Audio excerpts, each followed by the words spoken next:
भारत में नहीं विदेशों में भी मशहूर शोरों सूकर क्षेत्र में हम और आप उदत्त आश्रम में सत्संग के माध्यम से आमने सामने हैं।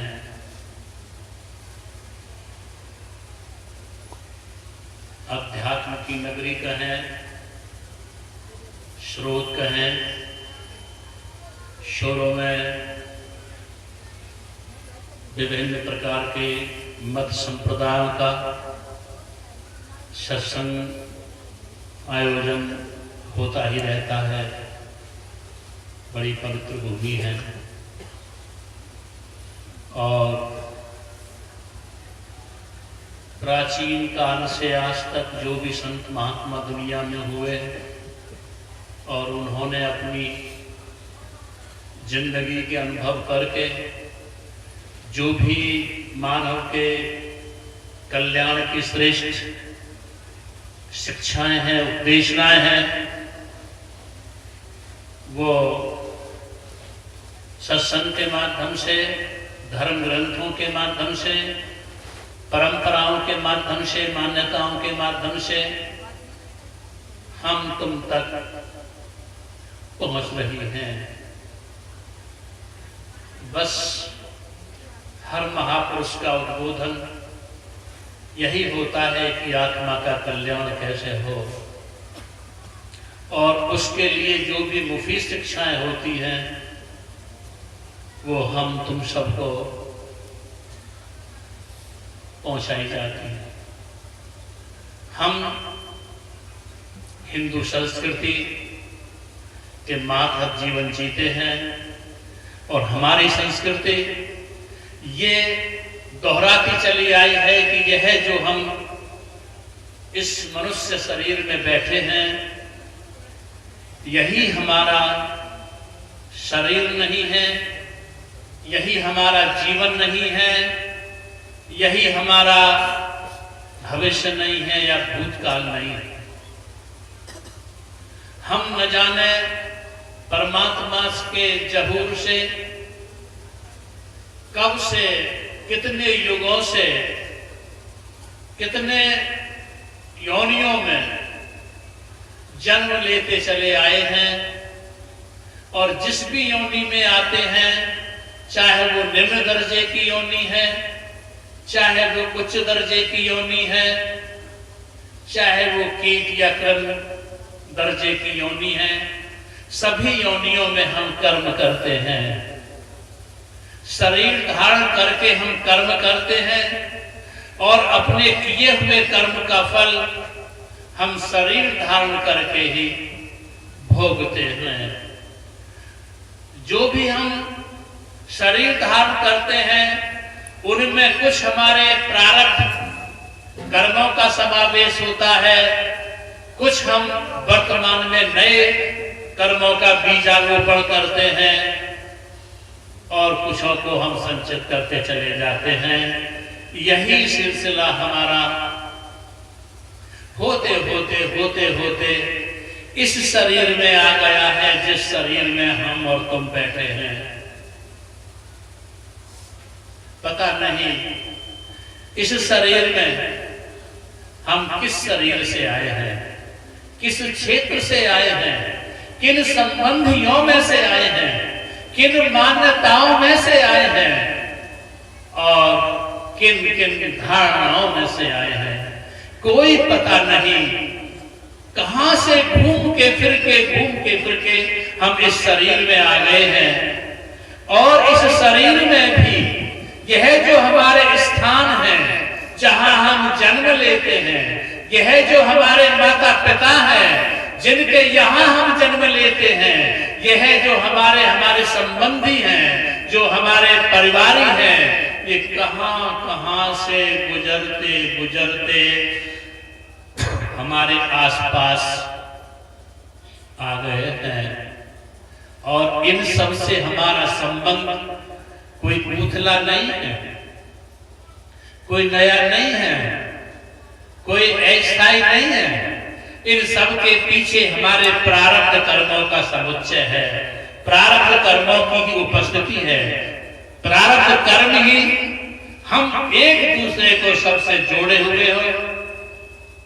अगर किसी को किसी के माध्यम से दुख मिलता है तो वो हमारे सामने हमारे संबंधियों के रूप में आ जाता है।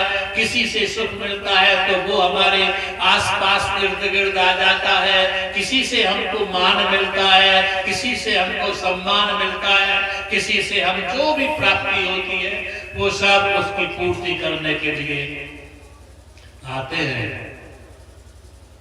गुरु कबीर साहब ने तभी तो कहा था कि ये शरीर जब हम धारण करते हैं, माँ के गर्भ क्षेत्र से बाहर होते हैं, तब किसी के कुछ कर्जे देने आते हैं तो किन्हीं से कुछ कर्जे लेने आते हैं। सब यह ऋणों का आदान प्रदान होता रहता है। आ गए हैं हम तुम यहाँ, और ये सारी योनियों में श्रेष्ठ योनि है। इस योनि में संत महात्माओं की जो कृष्णा है ये है दिशा बोध, क्या कैसे जीवन जिए। इस योनि में मानस शरीर श्रेष्ठ है, कैसे जीवन जिए। इसमें जीने के लिए एक छोटी सी मुझे कहानी याद आई। एक राजा था और उस राजा ने कई विजय प्राप्त की, कई देशों पर कब्जा कर लिया, जीत हासिल कर ली। तो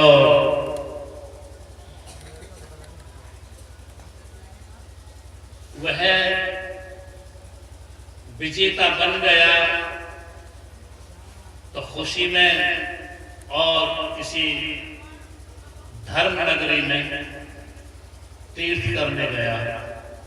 वहां से उसने अपनी रानियों को, उसकी बहुत रानियां थी, रानियों को खबर भेजी कि मैं विजेता बन गया हूं बहुत देशों का, और मैं दूसरे देश के उसमें भ्रमण करने आया हूं। मैं उस देश की तुम्हारे लिए क्या वस्तुएं लाऊं, मुझे बताओ। तो हर रानी ने अपनी अपनी पसंद की चीजों के लिए उसे सूचना दे दी। किसी ने गहने मंगाए, किसी ने वस्त्र मंगाए, किसी ने और कोई सामान मंगाए, अपने अपने मन के सामान मंगाए। सब ने अपने सामानों की उसके लिए लिस्ट पहुंचवा दी। एक रानी थी जो वैसे ही थी बेचारी का, कोई वो नहीं था, वर्चस्व नहीं था। बड़ी बड़ी रानियों में कोई वर्चस्व नहीं था। उस रानी से पूछा गया, राजा साहब ने ऐसा बोला है, कुछ सामान मंगाती हो तो बता दो, मन पसंद ले आएंगे वो। तो रानी ने कहा, मुझे कोई सुनना, ध्यान देना। रानी ने कहा, मुझे कुछ मत लाना, मुझे कुछ नहीं चाहिए, मुझे केवल तुम चाहिए। बस तुम चले आओ, सकुशल चले आओ, तुम आओ, बस यही मेरी सारी प्राप्तियां हैं, यही मेरी सारी खुशियां हैं, और यही मेरी सारी धरोहर है, यही मेरी सारी निशानियां हैं, और यह मेरी सारी आकांक्षाओं की आपूर्तियां हैं। बस तुम चले आओ, मुझे कोई नहीं चाहिए, मुझे तुम चाहिए। यह उसका संदेश सुनकर राजा अपनी सारी रानियों की जरूरत की वस्तुएं लेकर वापस हुआ, और जब वापस होने के लिए उसके स्वागत द्वार बनाए गए, महल में प्रवेश करने को चला, तो सब जो भी वहां श्रेष्ठ रानियां बनी बैठी थी वह सब वहां पहुंची, और उन्होंने अपनी अपनी जो मांग भेजी थी, राजा ने उन सारी मांगों को उनको दे दिया। जो भी किसी ने उपहार मांगे थे वो उपहार उनको दे दिए। और उपहार देने के बाद जिसने ये कहा था कि बस तुम भर चले आओ, कुछ नहीं चाहिए मुझे, बस तुम भर चले आओ, तो बस वह उसके साथ साथ होके महलों को चला गया। और जो बड़ी बड़ी ओहदे वाली रानियां थी, बड़ी बड़ी जिम्मेवारियां थी, वह सब देखती रह गई और उसके लिए सोचने लगी ये कुरूप है, ये बिना पढ़ी लिखी भी है, ये तो बहुत पीछे की भी है, बहुत हमसे जूनियर भी है, और राजा हमारे पास नहीं आया, लेकिन इसके साथ इसके महल में को चला गया। तो उन्होंने रोका और कहा, राजन कहीं आप भूल में तो नहीं हैं, पटरानियां तो हम हैं, आप हमें छोड़कर इसके पास जा रहे हैं। तो राजा ने कहा, तुमने जो भी वस्तुओं को मांगा था वह वस्तुएं सब तुमको मिल गई। जो भी तुमने वस्तुओं को मांगा था, जो मांग की थी मैं उस परदेश से, वो वस्तुएं तुमको ले आया हूं। जिसने साड़ियां मांगी थी, वस्त्र मांगे थे, गहने मांगे थे, आभूषण मांगे थे, सोना चांदी मांगा था, मैं सब तुमको दे दिया। तुम्हें केवल वस्तुएं चाहिए थी, तुम्हें सांसारिक वस्तुओं की जरूरत थी, मेरी जरूरत नहीं थी। तुम्हें मेरी वस्तुओं की मांग थी, मेरी मांग नहीं थी। इसने कोई वस्तुओं की मांग नहीं की है, इसने मुझे मांगा है, लिहाजा मैं इसी के साथ तो जाऊंगा। उसके साथ चला गया।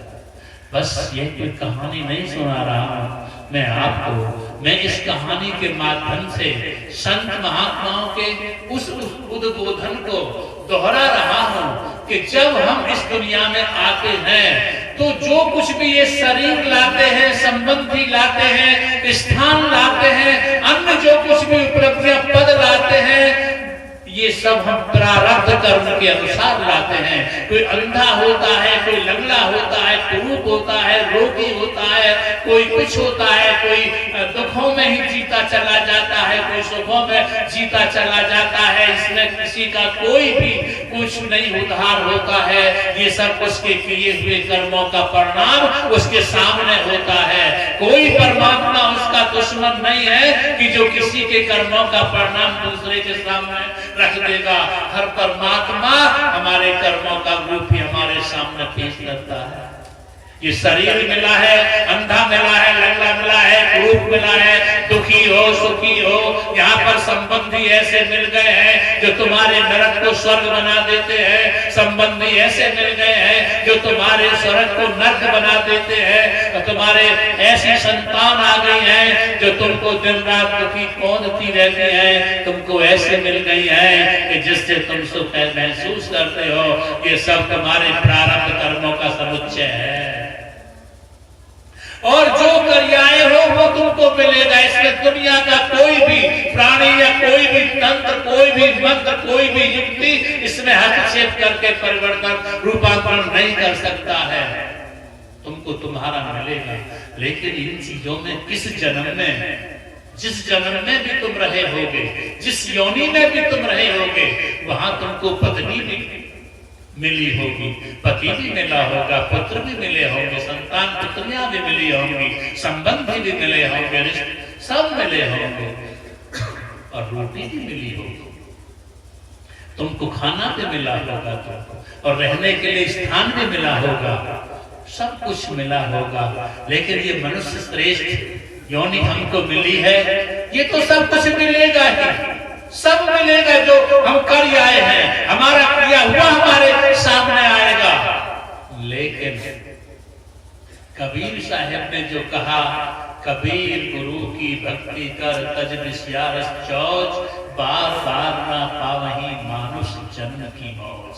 ये मनुष्य का शरीर हमें मिला है, अगर इसमें हम कुकर्म करते हैं, इसमें यदि हम बेहोशी की जिंदगी जीते हैं, यदि इसमें स्वार्थपरता की जिंदगी जीते हैं, यदि इसमें हम अहंकार की जिंदगी जीते हैं, तो हम परमात्मा के पद को खो बैठते हैं, हम परमात्मा से बहुत दूर हो जाते हैं। और यदि इसमें भी हम चूक जाते हैं तो पता नहीं कितने जन्मों के बाद, कितने युगों के बाद ये हमको मनुष्य का शरीर मिलेगा, और मनुष्य का शरीर मिलने के बाद हमको परमात्मा का भजन करने का अवसर मिलेगा।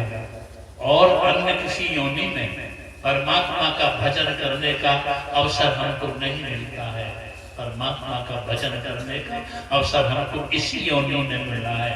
लेकिन हम परमात्मा का भजन जो करते हैं उसमें हम क्या माना, कितने ही लोग तो महात्मा बन जाते हैं, केवल रोटी के लिए महात्मा बन जाते हैं, कपड़ों के लिए महात्मा बन जाते हैं। रोटी नहीं मिलती थी, कपड़ा भी नहीं मिलता था, सम्मान नहीं मिलता था, परमात्मा के नाम पर सब मिलता है। काय नाम है परमात्मा का, जो भी इसमें घुस गया, चोर घुस गया, डकैत घुस गया, लफंगा मिल गया, बदमाश घुस गया, जो भी घुस गया सबको सम्मान मिलता है, रोटी मिलती है और सब कुछ मिलता है। लेकिन संत सतगुरु कहते हैं परमात्मा से मांगिए परमात्मा को, मांग राम से राम। हमने कहीं लिखा है किसी पुस्तक में, केवल परमात्मा को मांगो।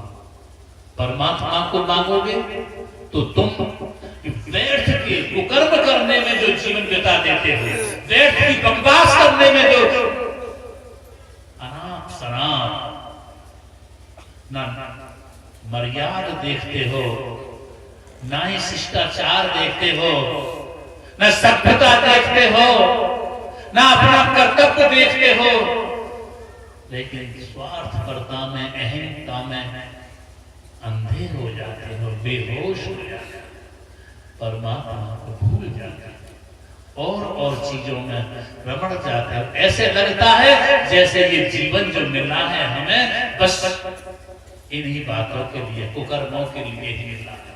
नहीं, एक मुझे फिर छोटी सी कहानी याद आई। एक महात्मा था जी, महात्मा था, त्यागी तो होते ही हैं।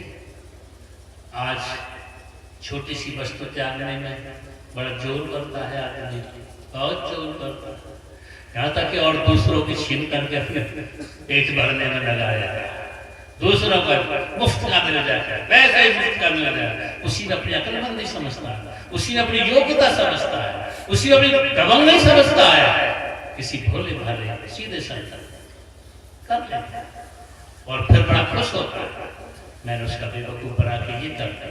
नहीं, महात्मा था, झोपड़े में रहता था, झोपड़े में अलग अलग परमात्मा का भजन करता था, उसके आश्रित रहता था।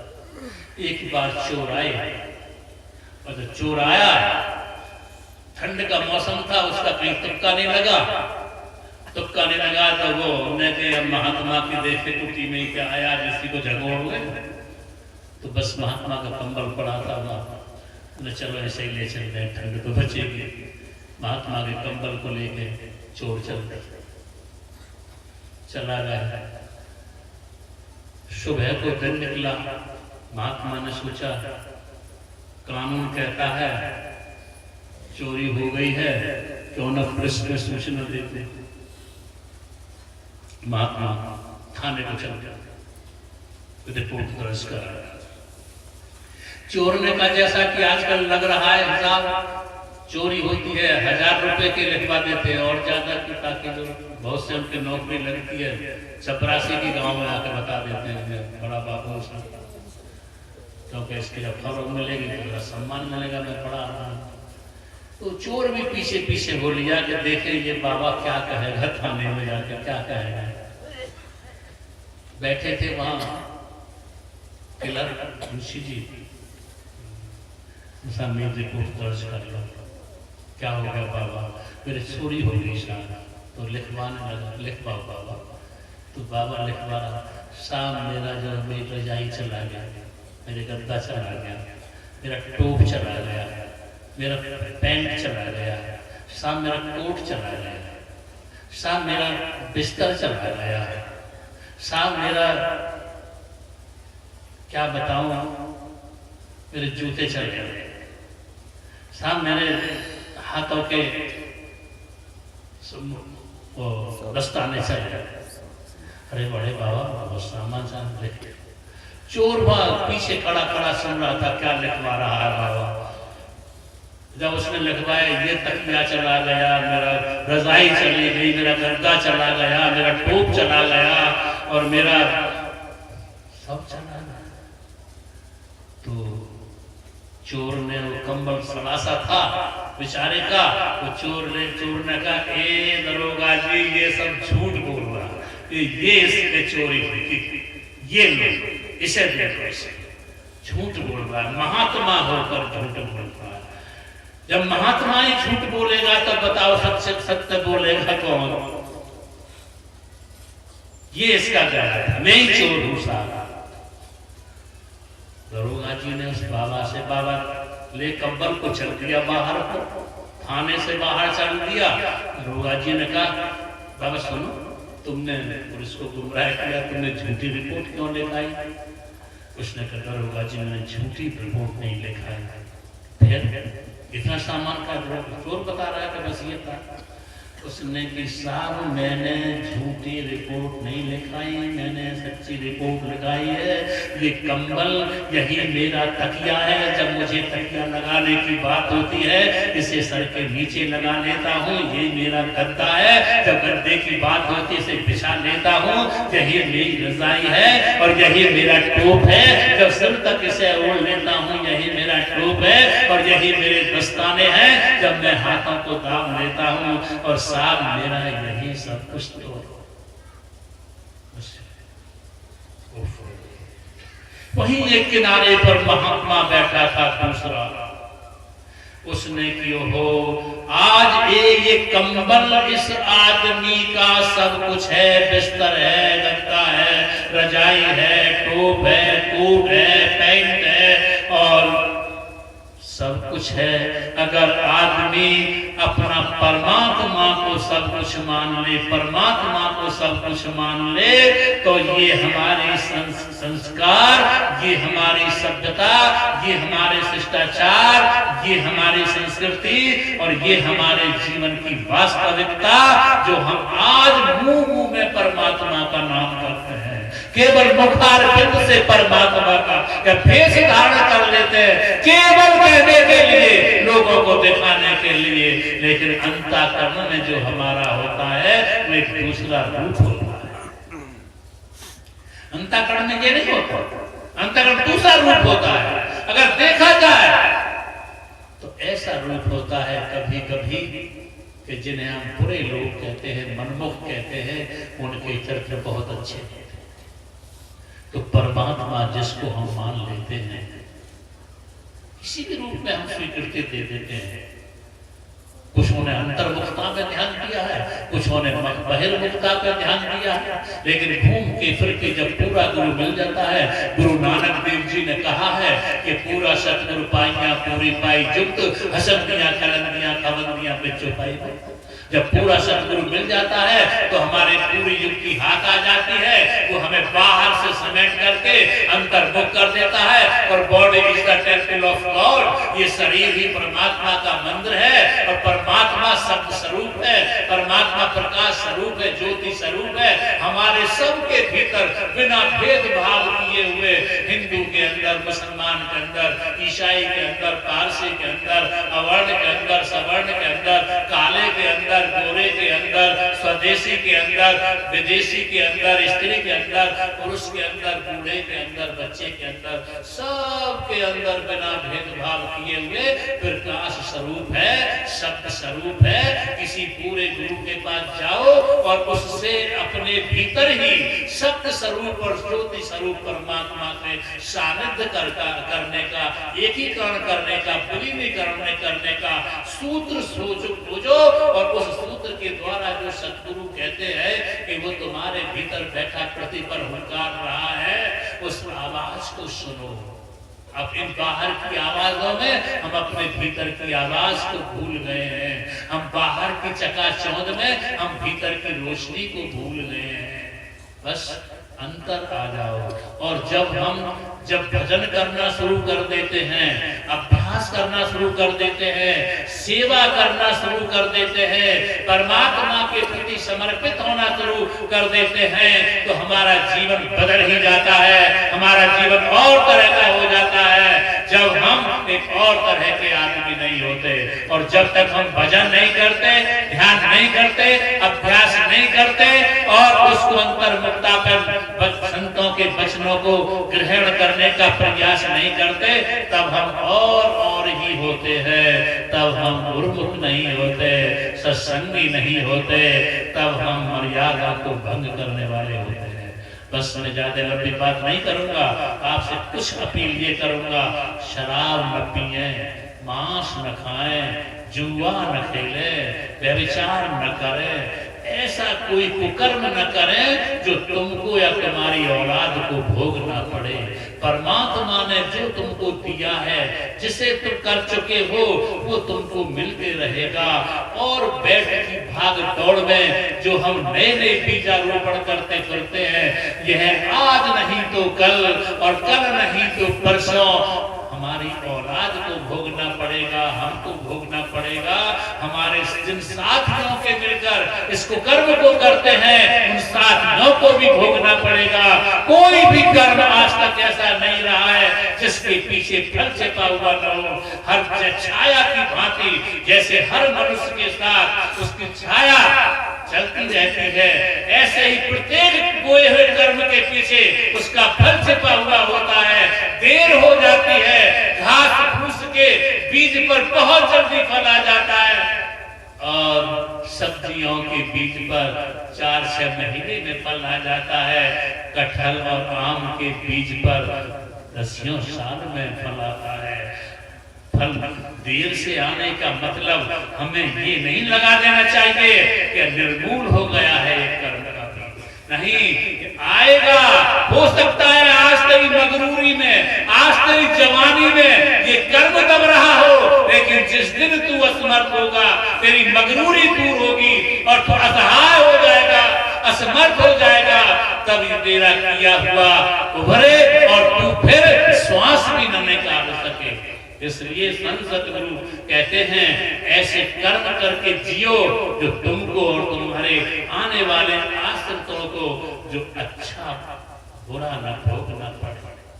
और हम जिस सतगुरु, जिस इष्ट, जिस मजहब के आदर्शों पर जीवन जीते हैं, उन आदर्शों का सम्मान हो, उन आदर्शों के अनुरूप हम अपनी जिंदगी जिए। बस यही तो हमारा सत्संग की सार्थकता है, यही तो हमारे संस्कृति की विशेषता है, यही तो हमारी भक्ति की आवश्यकता है और यही तो संतों के उपदेशना का निष्कर्ष है। बस आपने मेरी बात को बड़ी शांत और प्यार से सुना है, इसके लिए मैं आपका बहुत बहुत आभारी हूँ। और अंत में आपके अंदर बैठे उसी कुल मालिक को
राधा